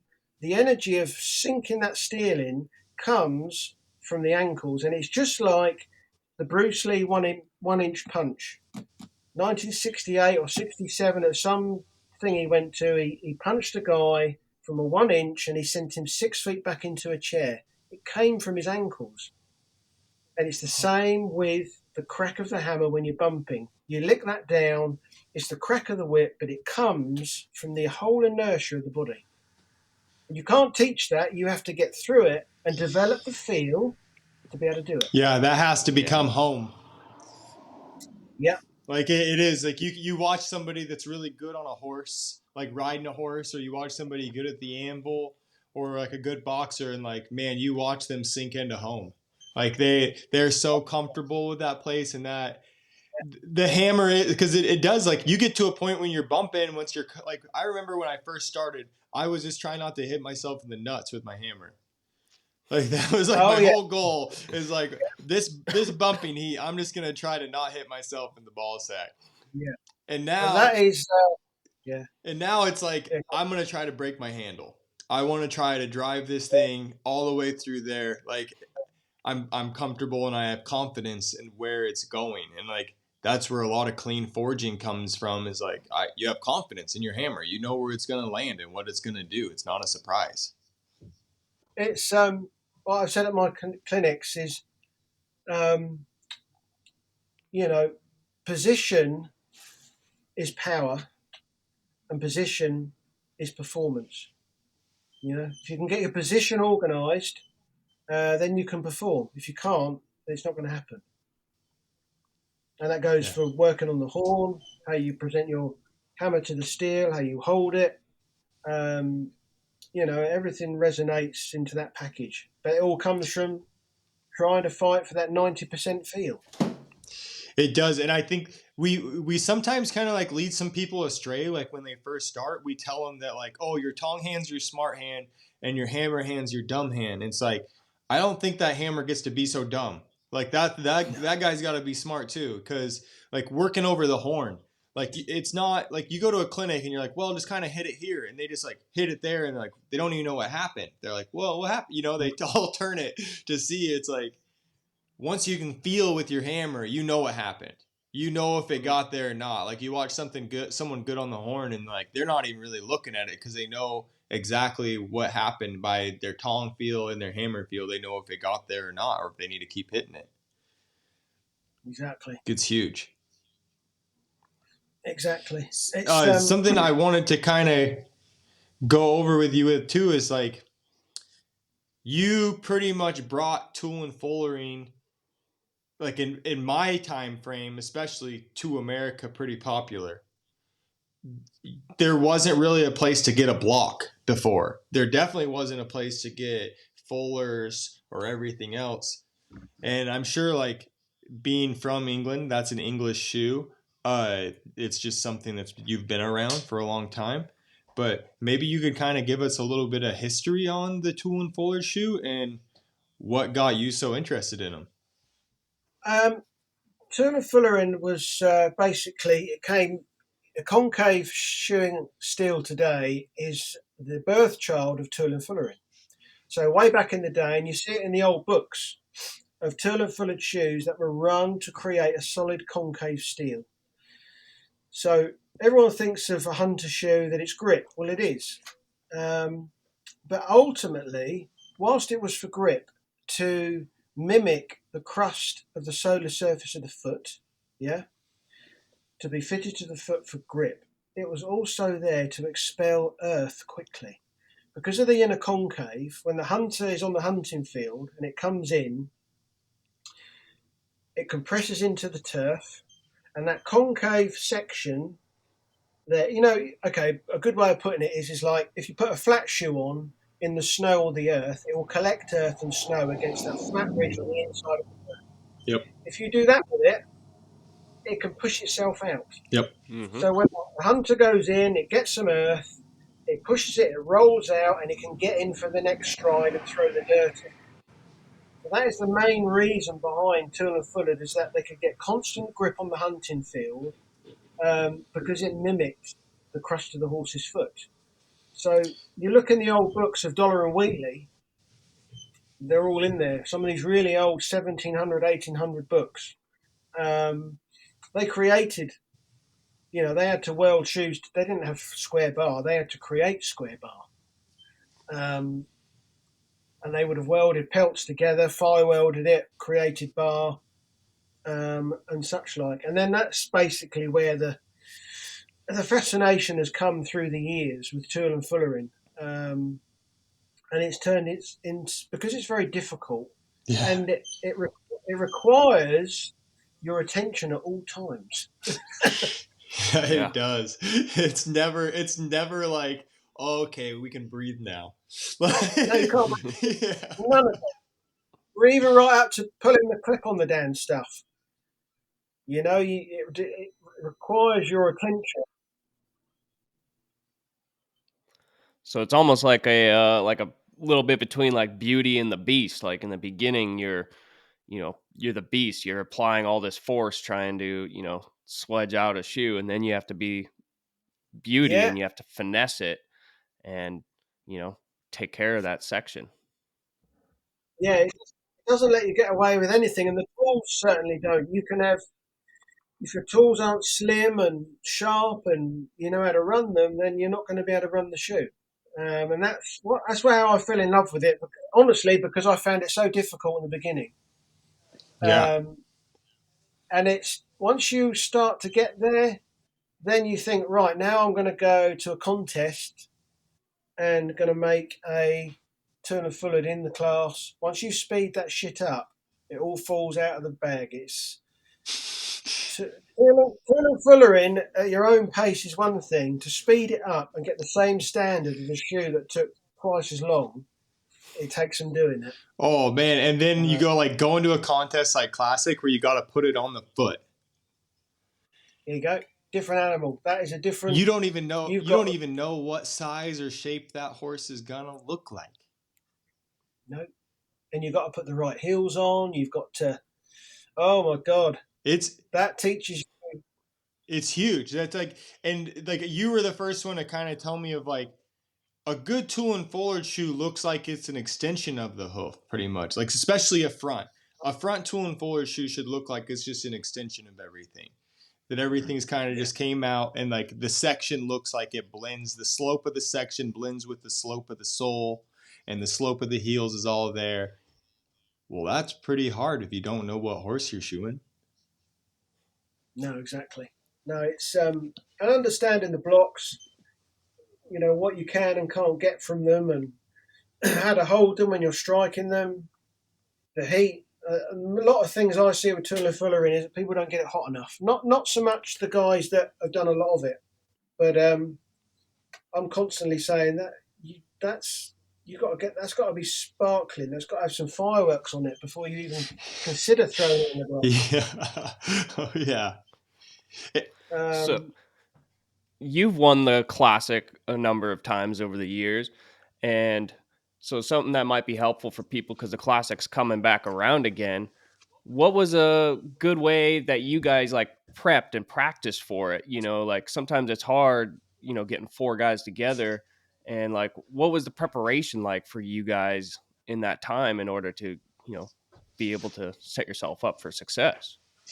I think the best way of saying it is I would always practice for the practice. Practice for the practice? Practice for the practice. I would always make sure that the odd time that Beanie and I and Derek and Baz would meet up, we maybe met up maybe 3 times. I made sure I was to a standard and got my shit together before. I didn't use that. It's weird. I didn't use the team practice as a practice. I used it as a, right, what have I got to fucking sort out for my practice before the next practice in my practice? Yeah. Oh, yeah. Man. So I practice, and then I came back. Beanie would say, we'll get together, right, I think we need to do this, make some adjustments. So when we met up the second time, got it down, almost there. Third time we were there, we were all practicing for the practice. And that, whether that was a classic, whether that was the times that I was on the England team, I practiced for the practice. Because say you have 3 practices as a team, you've got 4 goes at the classic. 4 goes at it only. So you've got practice 1, 2, and 3 team practices. The 4th team practice is the classic. By that time, over those 3 stints, if you've practiced between that for the practice, you've got your shit organised for the very last practice together. It just so happens to be $10,000 on the line and a buckle. But you're just going to do your thing because you figured it out. Yeah. What were some of the things like from practice? So when you get together as a team and practice, what would be some of like the hiccups? Like say that you guys would have your go and they'd be like, well, this is a thing that you need to work on. Like what was a thing like that you would have to work on, like heel fit or section or, you know, something like that? Yeah, I think it very much came down to detail. We could all get Hunter Hill. Well, Beanie and I were doing the Hinds, and I think it was just drilling in the detail in all 3 of those disciplines. It's just all about the detail at the time. And one of the biggest things is being an open door with each other when you're there. That you have to take criticism because it's for the best of the team, which all the guys are. In England, usually everybody's, when I was manager of the England team, I would go there, and sometimes I've been manager and player at the same time, but I would go there and I'd be the coach and judge. And I'd have Beanie, Matt Randalls, one of the Castellids. Anyway, I'd have some real strong team. I'd go there and I would judge it and I would stop the clock. So if somebody's foot dressing wasn't getting above an 8.7, I'd be like, stop the clock. And they'd be like, oh, there, what? Stop the clock. Everyone needs to come and see their foot dressing before you all cover it up with your shoes because you're not going to see it and you're not going to fucking believe me. because you're in the zone. So I would Yeah. stop the clock. Everyone would come, and I would mark. I said, look down there, and I would mark it with a pen. Look, this is not symmetrical to that or that. I'd go round through their foot dressing. They'd all see it. They'd all rectify it, and then we're off again. So then they're off with the shoes. Yeah, but some teams will get pissed off with it because they're like, you can't stop the clock. I'm getting on, or I don't want to hear it, or no. Oh man, yeah. But and it didn't. Beanie, 5 times world champion. I would stop the clock. I would say, Beanie, you need to come and see this. He would stand there in front of me, and I would show him. He doesn't have a chip on his shoulder, nothing. He would take it on the chin, and he'd go, "Yeah, I see it. Thanks." Bang, done. It doesn't matter who you are. You need to be receptive to information, because this is. If Beanie was never like that, he never would have got where he was. That's what I was just going to say. I was like, that's why he's a world champion. Yeah. He will take it and he will say to me, check these shoes. He'll send me pictures even now. If he's going to a contest, check these shoes out, see if you see anything. So I'll look at them and I'll go, oh, you need to just push that fullering down a touch, or just, it's only tiny shit. Yep. And he'll text me back and go, yeah, I see it. Yeah. It don't matter what it is. I think that's a part of it though too, of like, that tiny stuff is big stuff. Yeah, massive to everybody. So people are like, oh, what are you guys even working on? This looks like a good job. It's like you said earlier, the details, these tiny little details of like, we want our wedge to look like this. We want our caulkins to look like this. And so how can I save time and be efficient and have mine turn out like that right away? Like, difference between first and second place. Yeah.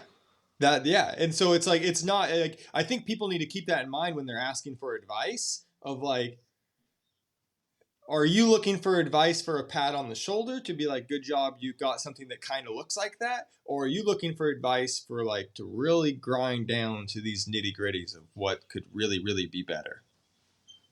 Yeah. I think that's where, I think you reach, when you're a competitor, it gets to the point where, you want to be first and you want to do the best you can, and because you're just a hungry. Beanie's an example of the consummate competitor, a hard, disciplined, really hard on himself, and that guy is, if I've worked with him on and off for a lot of times over the last 20 years. I would never have become the forger I have and done the things that I've done without having worked with him, because he made me dig deep, see detail, and, and this is what moves you on as do your certifications. So what I'm going to say now is that you can do your certifications, great. Go to a clinic, great, do all that. After your CF and your CJF, just as in England, your DWCF, your associate, if you, not many go to do their fellowship, but if you only do 2 certifications in your lifetime, and at that time, they are the only time you're going to get critiqued and your work is going to be judged for those 2 moments in time. Then it stops. You think, well, I've got my certifications, I don't need to do anything else. Well, since I did my diploma 28 years ago, 29 years ago, I have done hundreds of contests in that time. Yeah. And in that time, every time I did a contest, I was critiqued and I was judged with a mark and a score. Get to the next one. I saw my foot dressing was 6.8, my forging was 6.9. Shit. Speak to the judge. Well, and you see the talent, you see the work before you, and you're like, so that's a visual, and your judge is a visual and a listener. Then I go to the next deal. Judge, that was my mark. Then I go to the next deal. Judge, that was my mark. Then I go to the next deal. Judge, that was my mark. Well, 2 years later, I've gone out of 6.8. I'm now in the late 7s now. I'm moving because I've been judged, critiqued, judged, critiqued, judged, critiqued. progressing. Yep. Yeah. And So you've done what I'm something saying about is it in between there to try to get better. that I need someone to see Yep. it. You can't do it on your own. There's no such thing as a self-made man. There is no such. Yeah, it's down to you to do it. Yeah. You have to go see a lot of other men and women to guide you to get that information from. Otherwise, well, I mean, Muhammad Ali said it once. He quoted, "If someone at 50 thinks the same as they did at 20, they've just wasted 30 years."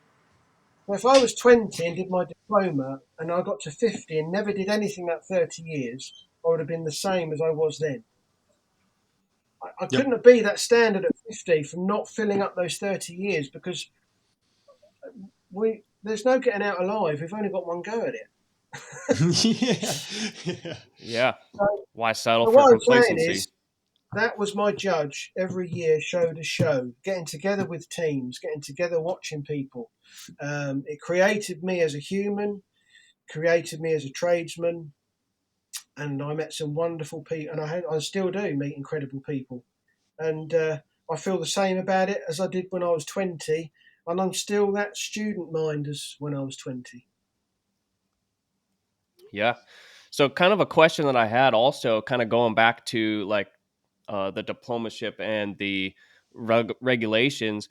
How, so say somebody has been shoeing for 20 years in England, and you start to notice them kind of like falling off, and like the standards getting lower and lower for them. Like, what do you do as a peer if somebody's like falling off and not doing as well? Like, do you have to report that to somebody, or do you just go to them and be like, hey, I noticed, your work's, slowing down a little bit or not as great? Like, how do you go about that in England? Like, so Yeah, to make sure that the standard is being met. yeah, that doesn't. People can slip standards, and you see it in England. You do. Um, Not a lot happens other than if the shoeing is that bad, a customer could report it and say to the FRC, the standard of this shoeing isn't good enough. And then the FRC will and can write a letter to that farrier. But as far as resetting anything, it doesn't happen. We don't have a reset course. There's no going back to do anything. The only thing they are doing in England to battle against that, and have been doing it for a long time now, is the CPD, which is basically Okay. you have to have a minimum of so many points a year to show that you're keeping to standard. Okay. Okay. Like continue So you have to education. continue in education. So you have to, I think it's a minimum of 10 or 20 points a year. And they have a pyramid scheme of what is worth points. Go to a clinic, it's worth a point. You go and give a clinic, it's worth, or whatever. So you log your points to the FRC in the Welsh Sho company that you are doing your point system. And if you don't do your point system, it's frowned upon. I don't think it's got to the point where it affects your registered status, but I think it might do in the future. So there is in place for something like that you have to do. And I think vets, certainly in America and England, they have to do points. They have to do educational points to be able to keep their license, to keep their DVM or their MRCVS as it is in England. As a vet, you have to do it. But in England with farriers, you don't have to do it. But I think it's going to steer across to you might have to do it. But in England, we're good at falling into the yes sir zone.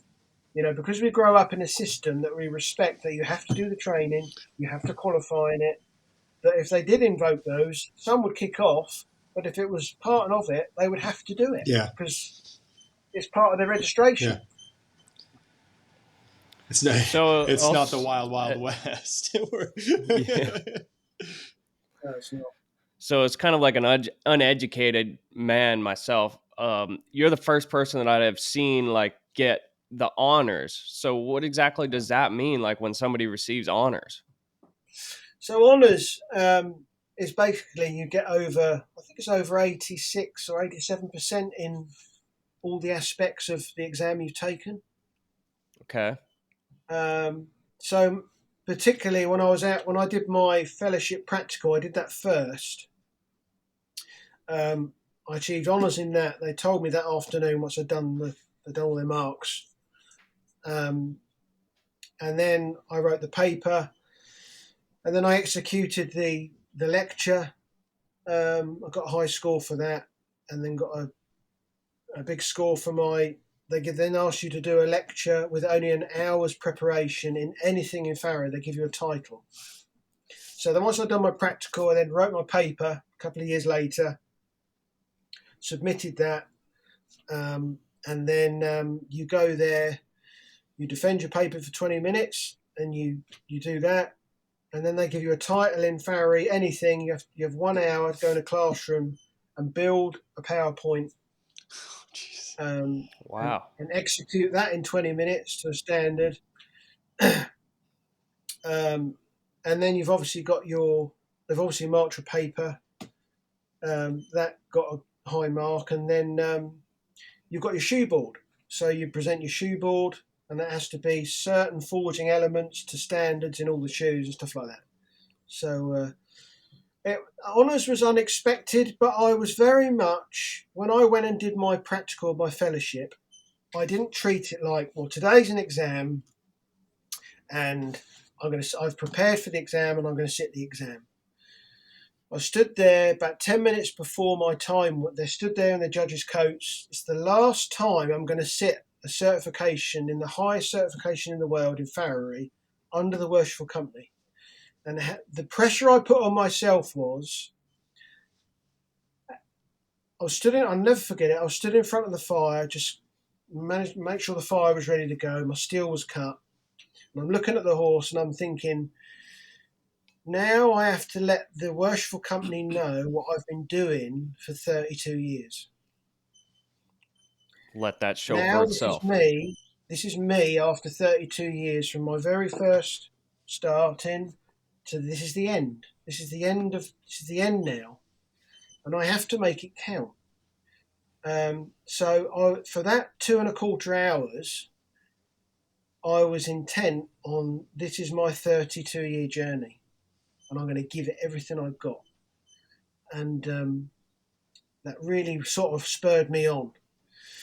So that was basically how I looked at it. And I think anybody that does a certification, with the preparation and the experience they've got, however much or little it is, the responsibility to them is to say, this is what I'm going to do, and this is what I've been doing. The preparation was the journey, and now today I'm going to execute it. Because people fail.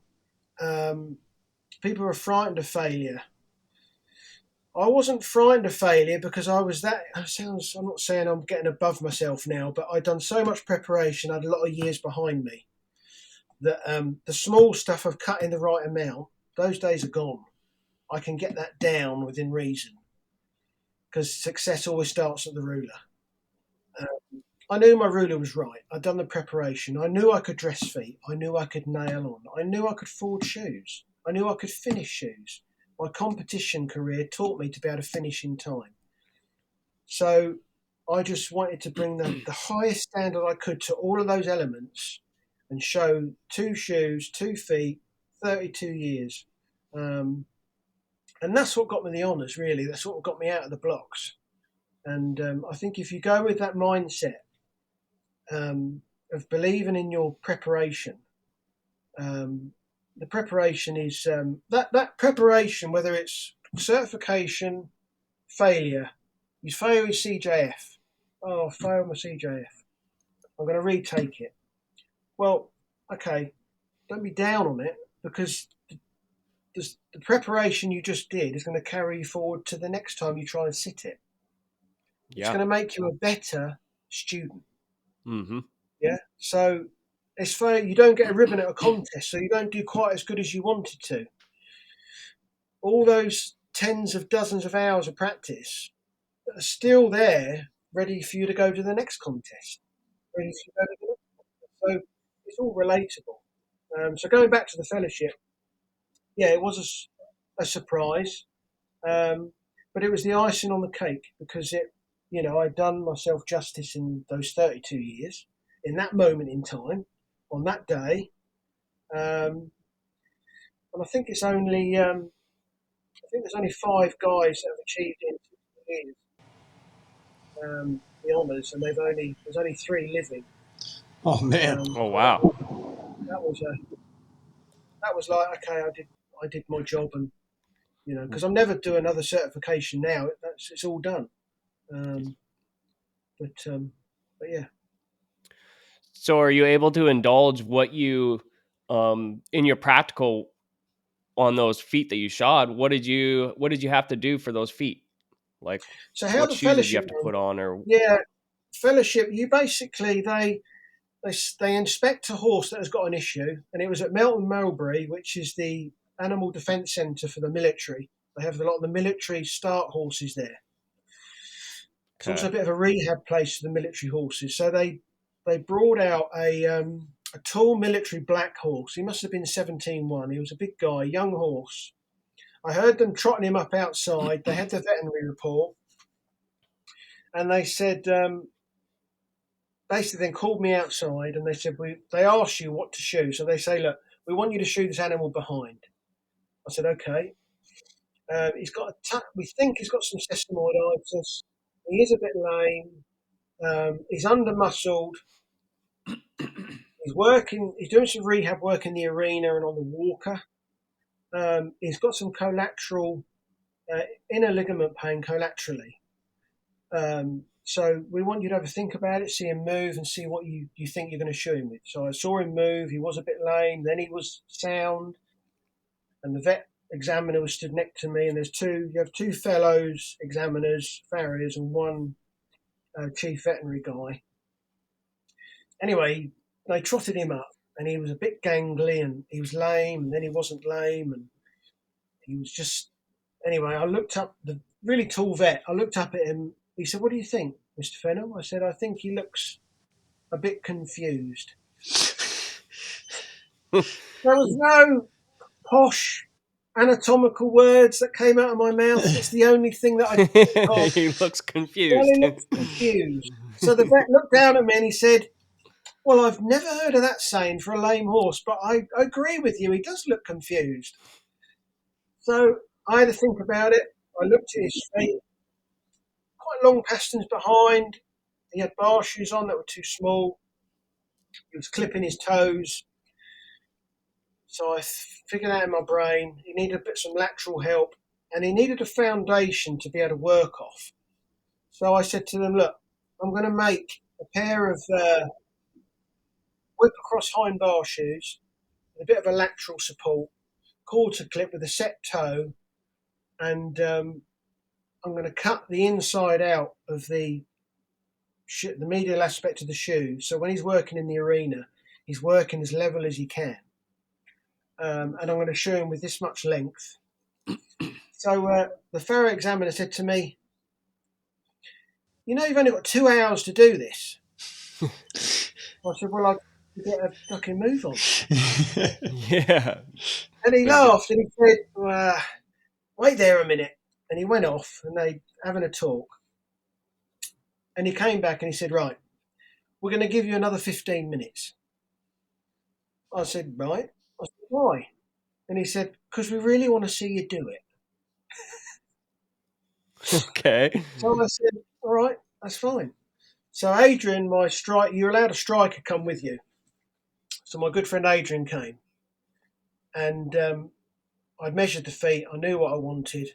I said to Adrian, go and cut me 21 inches of 1/2 x 1. Wow. Right.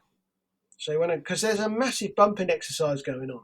Yeah. I had to bump the inside up 1/2 inch so it swelled to go on to the corner plate on the outside when you swing it over. Then I did some stage bumping in the lateral. Once I got my bar, the end bumped a bit, the other lateral end bumped in stages. Then I bumped my toe, and then I started making the shoe. So there was a massive amount of creating a section to create the width for the soundness and the support that I wanted to do, because I could visually see it in my brain. And then you're taking your measurements as you go, and then they're creating these laterals. And anyway, it ran to clockwork, and I think I had my shoes in on 2 hours. I used my time, handed my pair of shoes in, finished, ras, fitted first time, bang, set toe in. They gave them back to me on 12 minutes to nail and finish, and that was it. Nailed them up. And anyway, we turned him back out. They went and saw him move before I did. Then you start to think, right, have I made things worse? Or Yeah, you hope not. so then I could hear him trotting up outside. And when they tried him up the first time, I could hear him clipping his toes. So I was listening for still that, and forging. I couldn't hear that. Yeah, well, he wasn't forging. He had a low arc behind. He was under muscled, and he was clipping his toes because I had forged the toes and set it and cut the toe out and set it in with the quarter clips. I couldn't hear the clipping. I thought, well, I figured that out. He's not clipping his toes. So then they pulled me out there. They said, right, we want to see you watch him move. So I watched him move. Anyway, sent him away, trotted out, back, came back to me. There's this military guy on him, and I said, send him away again. Send him away. I must have done this 5 times. So, because I wanted to see if he was going to warm into it or warm out of it.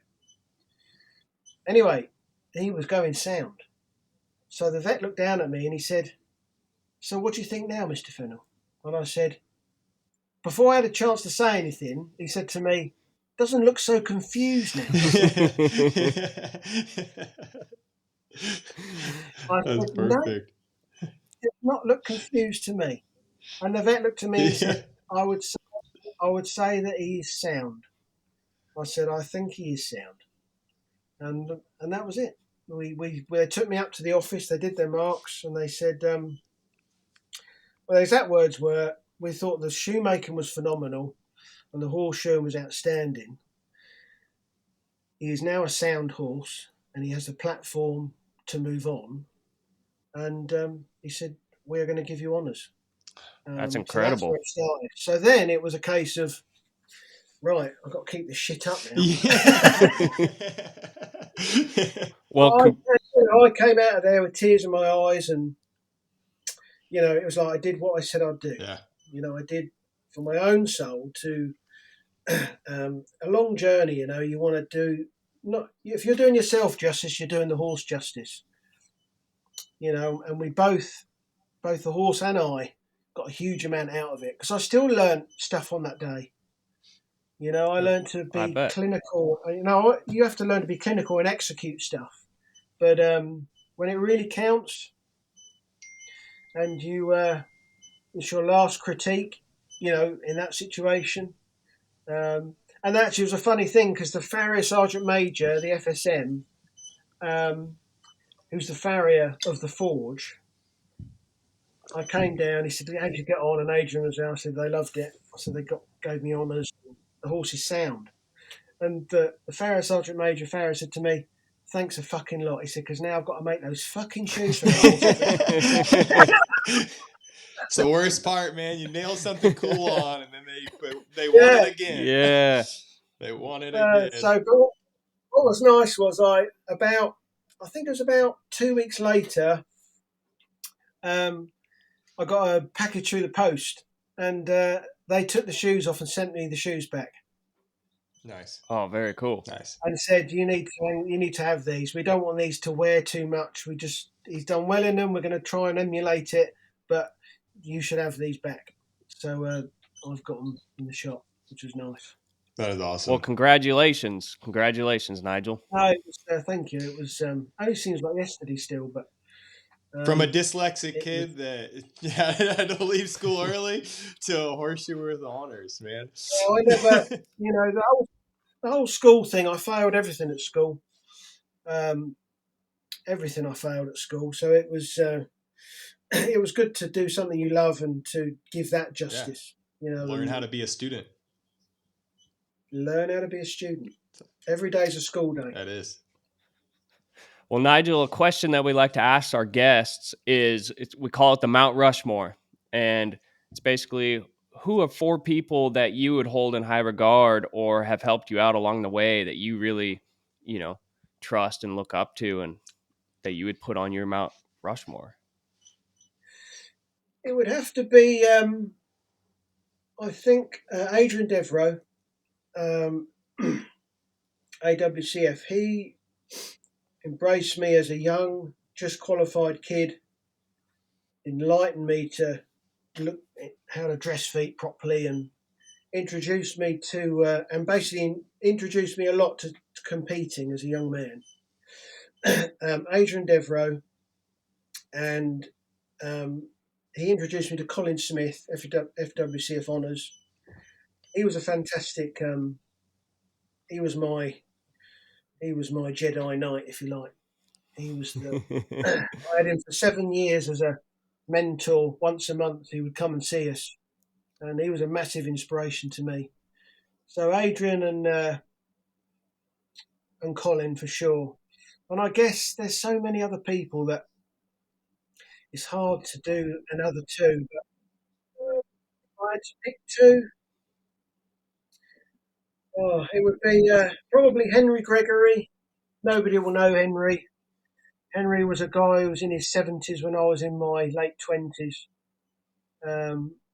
He was a guy who showed me how to shoe heavy horses. Not showed me, but guided me in the last 7 years that I knew him. And he was a generation of man that shod horses in the cities as a young man in the 40s. And he told me some amazing things of working in Birmingham Co-op in the day of, shoeing heavy draft horses at 4:00 in the morning till 4:00 in the day. And I just, you can't believe it. I've got a whole thing of his shoes that I have, in my new shop, I'll get them up. But he learnt off some incredible men who were in the First World War. And so although I only knew him a short amount of time and he couldn't show me a lot because he was an older man, he was a big inspiration to me and I miss him dearly. And who else would it be? Oh, it's a tough one. There's so many. I think that is a tough one. That is a tough question. I've got lots of them. It is. I think a very endearing man that showed me very little in a small amount of time, but showed me a huge amount in a small amount of time with the very little that he showed me. Fucking weird riddle that is. Would be probably Bob Marshall Wow. in Canada. Yeah. Yeah, Bob Marshall oozes Jedi shit. And I could relate to Bob like I could relate to Colin in the respect of any movement that he made, for the very smallest thing that he showed you, emulated the 100% feel that I haven't yet got, and the smoothness that I hope I'm getting in the very little that they showed you. Does that make sense? Yeah, it does. And there were so many like that. Craig Trinker, Jim Paul. Yep.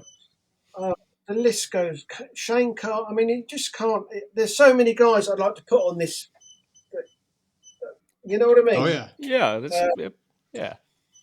But I guess standing out in my brain, it would be those four for now, for sure. No, that's good ones. That's a good list. Good ones. Good reasons. Man, we appreciate it very much, Nigel. You taking your Saturday morning and talking with us. It was great to have the English version and get a little better understanding of how it works. And it's also great to get a little peer into your mind and how you work. You're a great asset to our trade.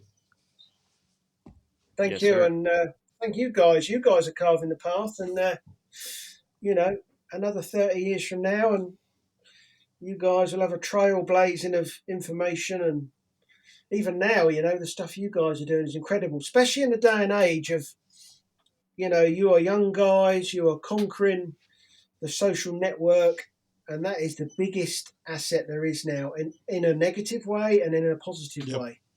And I think you guys doing what you're doing and the followers that you have is huge. It's you're even more reachable than it was when I was your age. Yeah, it's just getting easier and easier to reach every day. For everybody to see it, for everyone to be enthusiastic for it, and so I think what you guys are doing on the flip side is incredible, and it's very much needed. So I'm excited to see your journeys and and you guys have got great paths to conquer for sure. We appreciate it, man. Yeah, taking a day Yeah. as day. Just I always say it, but it's like, man, the path is already clear. We just gotta walk down it with a machete every once in a while, clear it up. Yeah, or another analogy is it's easy to climb a ladder with a hammer and tie, but it's really difficult to climb it with a hammer and tongs. Yeah, that's true.